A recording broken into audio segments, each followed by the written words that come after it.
उपासक को चाहिए जो वैष्णव दीक्षा ले चुका है कि ब्याह कनागत कारटो राजदान गृहदान भगवत जनिन को गहे तो होए भजन की हानि। ब्याह शादियों में भोजन नहीं पाना चाहिए। तो आप कहेंगे तो व्यवहार ही नहीं चल पाएगा, फिर हमारे व्यवहार में कौन आएगा? कोशिश करो जहां तक हो सके। कौन तुम्हें वहां वीडियो में बना खड़ा है कि तुमने पाया कि नहीं पाया? सब अपवित्रता का राज्य होता है। अगर आप वैष्णव हो तो भगवत समर्पित भोजन पाओगे। एक वो सिस्टम होता है जिसमें ऐसे भर के सब रख दिए और सब ले करके पा रहे, इसमें क्या पवित्रता है? आप मतलब ऐसा तो है कि एक बार लेकर के फिर आप ले सकते हैं, कोई भी ले सकता है, देने वाला कोई नहीं, अपने आप से उठाओ और खाओ। वाह, तो सब अपवित्र हो गया कि नहीं हो गया? उसी जूठे हाथ से आप लिए, उसी जूठे हाथ से वो ले, उसे कहां वैष्णव सिद्धांत रह गया?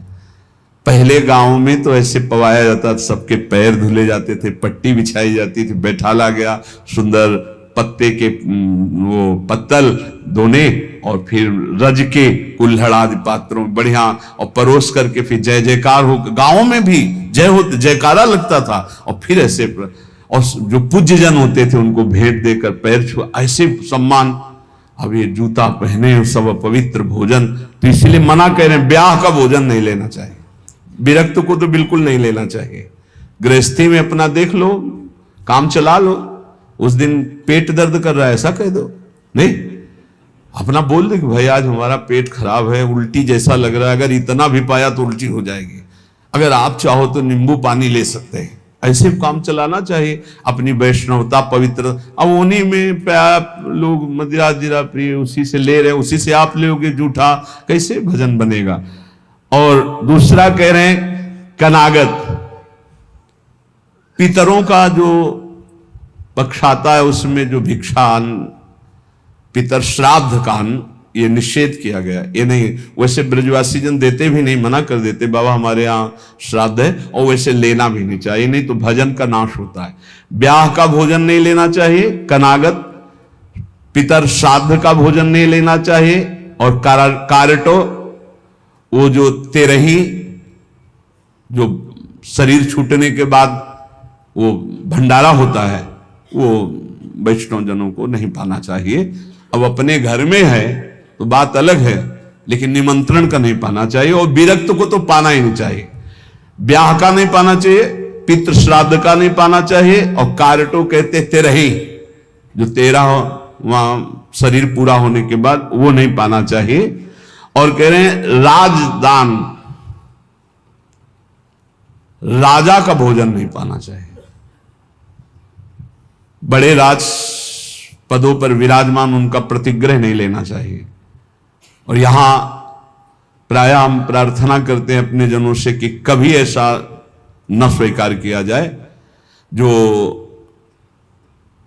साधारण नौकरी करते हैं, किसान हैं, वो 150 रुपया दे दे तो ले ले, उससे नमक दाल रोटी खाओगे तो भजन बढ़ेगा। और जो ऊंची गड्डी के चक्कर में पड़ोगे तो फिर भाव बिगड़ जाएगा, भजन नहीं होगा। राजअन्न निषेध किया गया है। राज अन्न राज प्रतिग्रह बहुत हानिकारक होता है। यहां तक कि राज दर्शन निषेध किया गया। जब महाप्रभु चैतन्य देव से कहा गया कि जगन्नाथपुरी के परम महाभागवत राजा रुद्र प्रताप जी आपके दर्शन करना चाहते हैं, तो उन्होंने कहा हाँ यही करोगे ना, हमारा सन्यास धर्म नष्ट करोगे, अब राज दर्शन हम करें। यहां तक कि वो राजवेश से छुप करके और गोपी गीत कंठस्थ करके जब महाप्रभु को दूर से सुना तो कहा कौन महाभागवत अमृत रस बरसा रहा है? महाप्रभु ने आलिंगन किया। राज दर्शन, राज अन्न, राज प्रतिग्रह, ये इसलिए कि इससे बुद्धि भ्रष्ट हो जाती है, भजन में रुचि नहीं होती।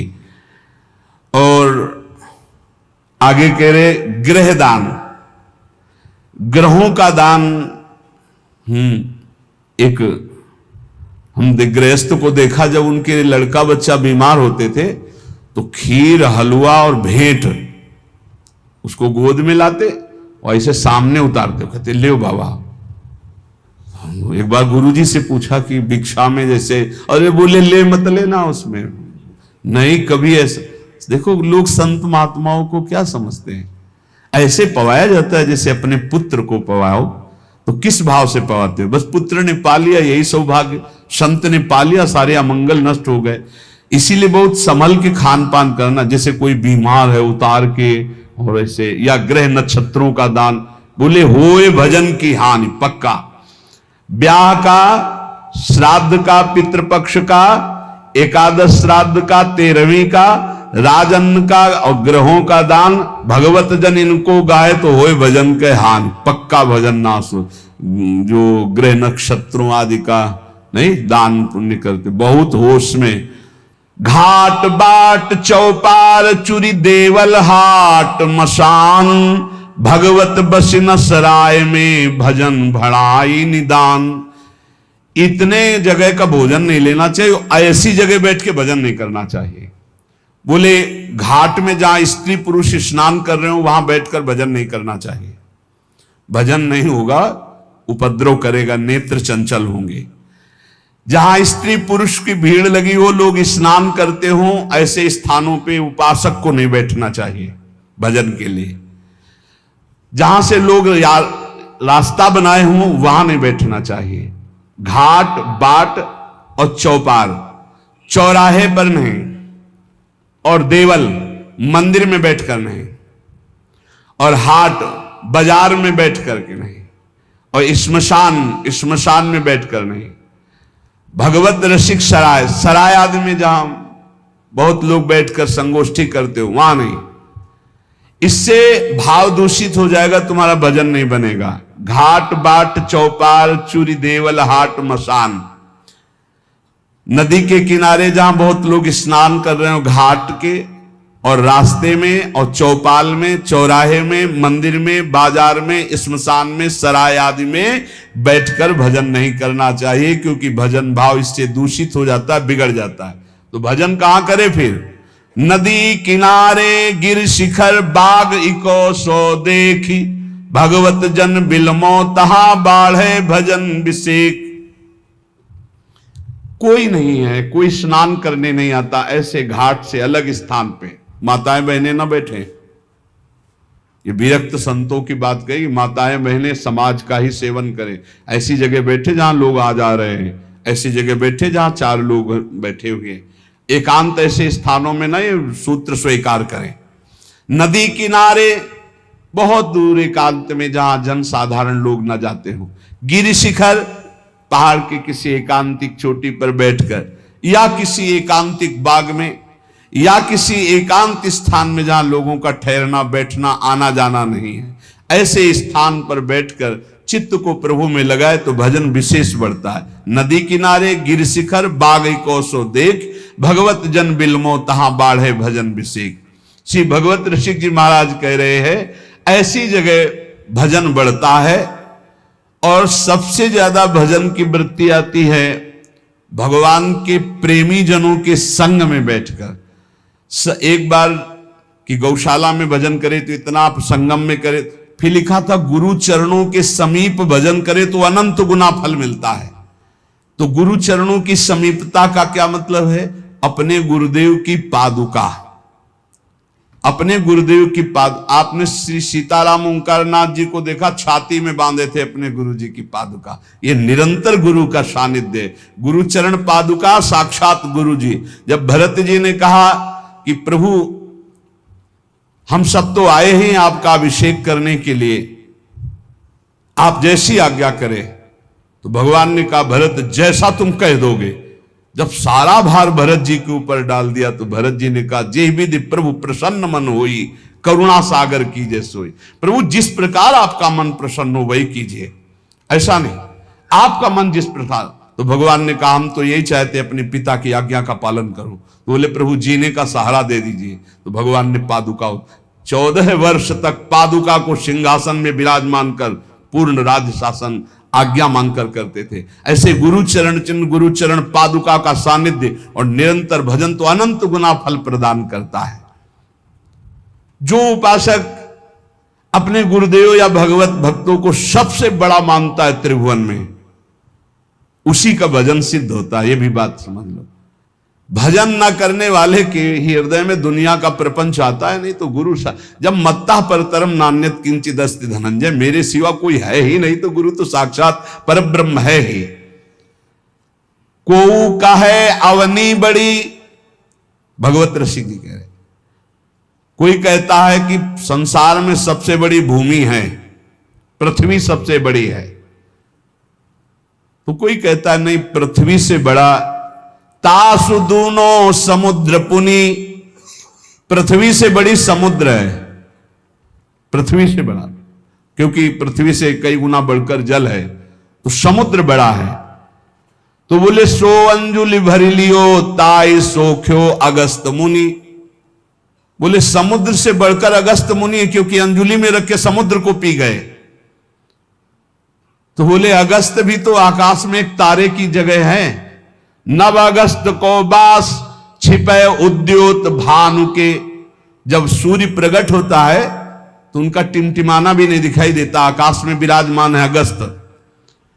पृथ्वी से बड़ा समुद्र, समुद्र से बड़े अगस्त जी, क्योंकि अंजुलि में पी लिया। अगस्त जी आकाश में तारे की तरह चमक रहे, लेकिन जब सूर्य प्रकट होता है तो अगस्त का तेज छुप जाता है।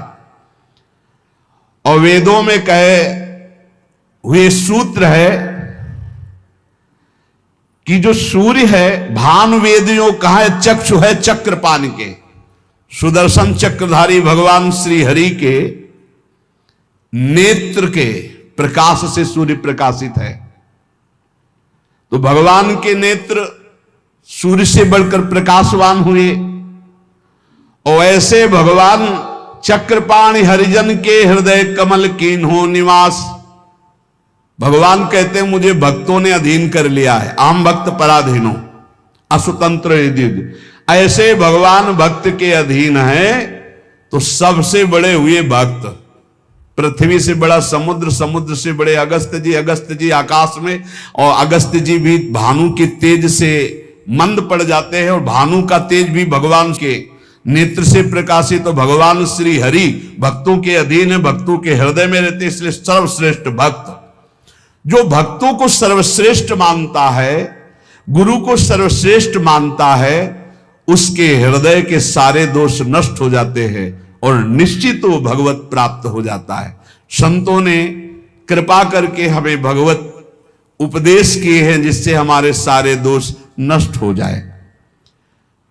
कह रहे हैं कि इस संसार में कैसे जाना जाए कि आदमी नरक जाएगा, अपने को कैसे जाना जाए कि हम नरक जाएंगे। बोले विश्वासघातिनो ये च कृतज्ञाव्रत लोपिनः द्विज देवेषु विदृष्टा शांतयन्ते धराम नराः। जिसने किसी को विश्वास दिलाया और विश्वासघात कर दिया, उसको नरक की प्राप्ति होगी। विश्वासघाती महापापी माना जाता है, कभी विश्वासघात न करे। कोई शरण में आ जाए या किसी को वचन दे दे या किसी को विश्वास दे दे, फिर विश्वासघात करे, उसको नरक की प्राप्ति होती है। दूसरा, कृतज्ञ, तुम्हारे साथ उपकार किया, तुमने उपकार नहीं माना, उसका अमंगल किया, नरक की प्राप्ति होगी। तीसरा, आज से मैं ये करूंगा ऐसा व्रत लिया और व्रत तोड़ दिया बीच में, उसको नरक की प्राप्ति होगी। ये खिलवाड़ नहीं है कि मैं ये व्रत लूंगा, ये ऐसा करूंगा, मैं ऐसा धाम जाऊंगा, ये इतने लोगों को भोजन कराऊंगा। ये कई लोग ऐसे होते हैं जो बड़ी बड़ी बातें कह देते हैं, उनको पता नहीं कि ये खिलवाड़ नहीं है। ऐसा कर दूंगा, ऐसा कर दूंगा, ऐसा कर दूंगा, और किया कुछ नहीं, पहुंच गए नरक। व्रत का उल्लंघन करने वाले, प्रतिज्ञा का उल्लंघन करने वाले, नियम का उल्लंघन करने वाले नरक को प्राप्त होते हैं। मैं इतनी परिक्रमा करूंगा, मैं ऐसा करूं, कुछ भी नहीं। कोई नियम को ऐसे मत लो कि मैं ये करूंगा। ए प्रभु की इच्छा होगी, समय रहा, जीवन रहा तो हो जाएगा, नहीं रहा, आप सामय के मर गए तो। ये बात ध्यान रखिए, आगे चलकर मैं सन्यास लूंगा, विरक्त होकर वृंदावन वास करो, नरक जाओगे अगर नहीं विरक्त हुए तो।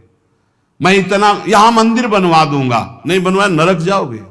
वचन संभाल के बोलो, आज से मैं कुछ दिन व्रत रहूंगा। बकवास करना बंद कर दे तो जीवन उन्नति में हो जाता है। शाम का भोजन नहीं करूंगा, एकांत भजन करूंगा, नहीं भोजन मत करना लेकिन सेवा करो, भजन करो। समझे नहीं आते, वाणी को ऐसे बिखेरते चले जाते।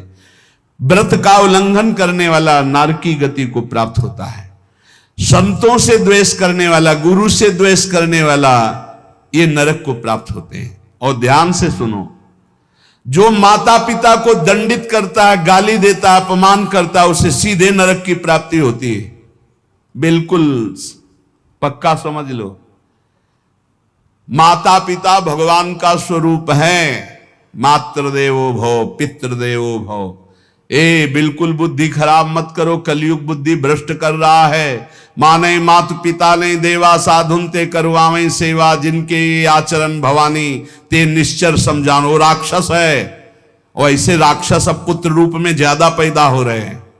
एक देखा मुंह कि माता को बाल पकड़ के घसीट रहा है, लात से पेट में प्रहार कर रहा है, पिता को थप्पड़ और सीधे छाती पे लात। वाह, इस पुत्र की जानते हो क्या गति होगी? सीधे रो नरक। फिर वहां जो दंड मिलता है, वहां मरना तो है नहीं प्यारे, ना बेहोश हो सकते हो ना मर सकते हो, होश में रहकर दंड भोगना है। नरक की ये खासियत है। 100 बार काटे जाओगे, 100 बार जिंदा रहोगे, उसे यातना देह कहते हैं। होश में ये मत मानना कि नरक वरक नहीं है। जैसे लोग कहते जा रहे हैं कौन नरक सरक, बोल लो। जब फंसते हो ना, बोले यही सब मिलता है, यही नहीं मिलता है।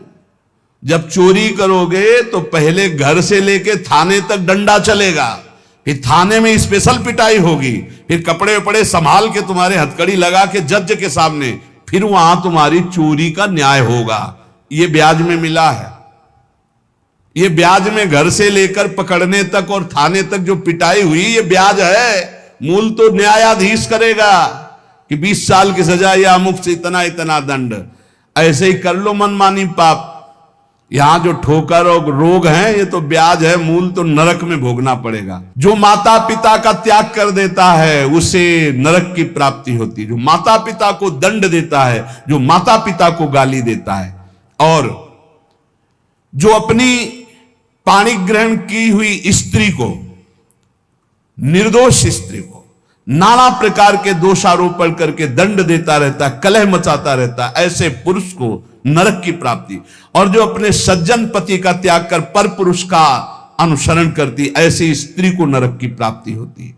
जो गुरुजनों को कठोर वचन बोलते हैं, जो गुरुजनों का आदेश का पालन नहीं करते, उनका पोषण नहीं करते, जो देवता ब्राह्मण और निर्बलों का धन का अपहरण कर लेते हैं, ऐसे मनुष्यों को नरक की प्राप्ति होती है। जो मदिरा पान करते हैं, सुन लीजिए, ये च मध्य रता पापा द्वित कर्म रतास्त था। हमारा शास्त्र कहता है भारतवासी हो, विदेशी नहीं हो तुम। इस भूमि में जन्मे हो, यदि मदिरा पियोगे तो नरक का रास्ता पक्का कर रहे हो। बोले इसमें तो कोई हिंसा नहीं, लेकिन शास्त्र निषेध है। ये च मध्य रता पापा द्वित कर्म रतास्त था। जो जुआ खेलते हैं, मदिरा पीते हैं, और जो साधु वेश रख के पाखंड करते हैं, इनको सीधे नरक की प्राप्ति होती है। यहां जो वर्णन हो रहा है वो बीच में विश्राम नहीं, सीधे नरक, बिना रोक टोक के। जो माता पिता को दंड देते हैं, जो निर्बलों का धन अपहरण करते हैं, जो देवताओं का धन अपहरण करते हैं, देव मंदिरों का, जो पापी मदिरा पीता है, जुआ खेलता है, जो पाखंड करता है साधु वेश में, इन सबको नरक की प्राप्ति होती है। ऐसा थोड़ी कि तुम साधु वेश रख लिए तो तुम चक्रवर्ती हो, जो चाहो सो कर सको, नहीं। देखो, अगर साधु वेश धरकर गलती हो जाए तो भगवान क्षमा करते, चूक, लेकिन पाखंड का मतलब जानबूझ के वही करते रहना। महापात की, अतिपात की, इन सबको, और जो दूसरे जीव जंतुओं को पका के खाते हैं, जो जीवों को पका के, ये भारत है, भारत धर्मात्माओं का देश है, महात्माओं का देश है, यति और सतियों का देश है। यहां एक कबूतर के लिए अपने शरीर को काट के तराजू पे रख दिया। ये वो राजाओं का देश है, वो प्रजा का देश है जो शरणागतों के लिए जीवन अर्पित कर दे। यहां जो जीव जंतुओं को पका के खाते हैं, भैया सुन लो, ये जो मांस मछली अंडा खाने वाले बोले और तो कुछ हम नहीं खाते, मछली खाते। तो मछली में जीव नहीं? बोले नहीं, पानी की तरोई है। हाँ हाँ, हमसे बोले एक तरोई जो होती है वो जमीन में छेलती है, ये पानी की तरोई है मछली। और पानी की तरोई है वो। बनोगे तुम भी पानी की तरोई, तैयार हो जाओ, फिर तुमको सीधे मिर्ची की तरह तल के कढ़ाई में जिंदा फिर खाएंगे। वो काल स्वरूप भगवान है।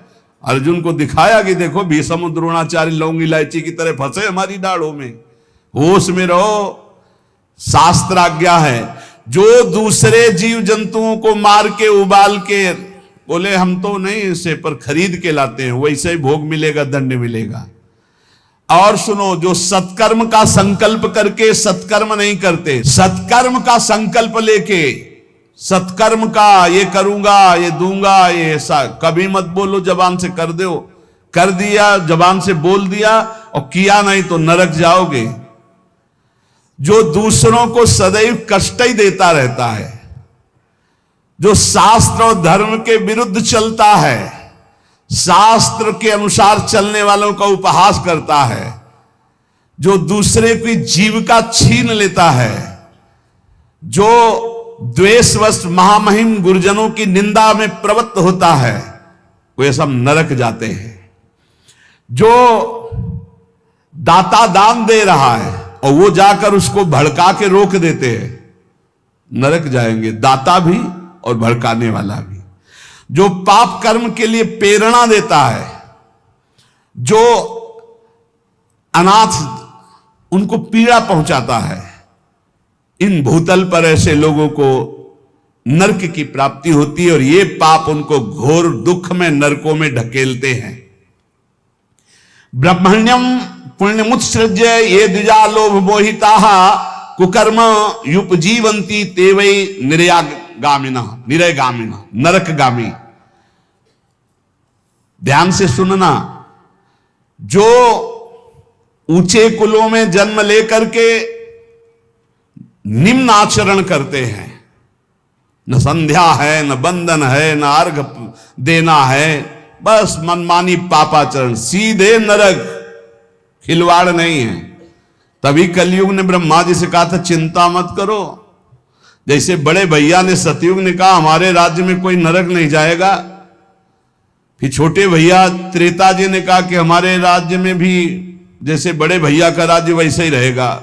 द्वापर ने कहा आज्ञा पालन की कोशिश करेंगे। तो कलयुग ने कहा ब्रह्मा जी से वचन देते हैं, भूल चूक से कोई स्वर्ग या परम पद चला जाए ना, सीधे नरक भेजेंगे, हाउसफुल, नरक हाउसफुल रहेगा। देख लो ना, यही लक्षण है, जो लक्षण है उनको देखो प्राय। जो लोभ से मोहित होकर परम पवित्र कुलों में जन्म कर होकर के अपने कुल धर्म का त्याग करके पापाचरण करते हैं, ऐसों को नरक की प्राप्ति होती है। जो भगवान को गालियां देते हैं, नास्तिक हैं, इनको नरक की प्राप्ति होती है। जो धर्म की मर्यादा को भंग करते हैं, उनको नरक की प्राप्ति होती है। जो कामी पुरुष दूसरे की स्त्रियों के साथ या कामी दूसरे पुरुषों के साथ, उनको नरक की प्राप्ति होती है। ध्यान दे दे, भारत है, धर्म विधान है। अब आप कह दो कि नहीं कानून नहीं, ये कानून, ये भागवतिक कानून है, भगवान का बनाया हुआ है, तुम्हें भोगना पड़ेगा। होश में सत्संग सुनाने के लिए ये बड़े बड़े शास्त्रों से, महर्षियों से इसीलिए चयन करते हैं कि तुम्हारे और हमारे होश ठीक रहे। ये भारत है, ये धर्म भूमि है, यहां मनमानी आचरण नहीं कि पतिवंचक परपति रति करई, गोस्वामी तुलसीदास जी, रौरव नरक कल्प सत परई, ऐसे पुरुष के लिए भी है। जो दंभ करता है, जो किसी को दान देने की बात कह के पलट जाता है, उसे नरक की प्राप्ति होती है। जो दूसरों की चुगली करता है, जो अभिमान में भर करके दैन्य पुरुषों को सताता है, ऐसे लोग होते हैं। जो झूठ बोलता है बात बात पे, उनको नरक की प्राप्ति होती है। जो अपनी बात कह के सीधे पलट जाता है, जो दूसरों का धन हड़प लेता है, जो दूसरों को निष्कलंक होने पर भी कलंक लगाता है, ऐसे लोगों को नरक की प्राप्ति होती है।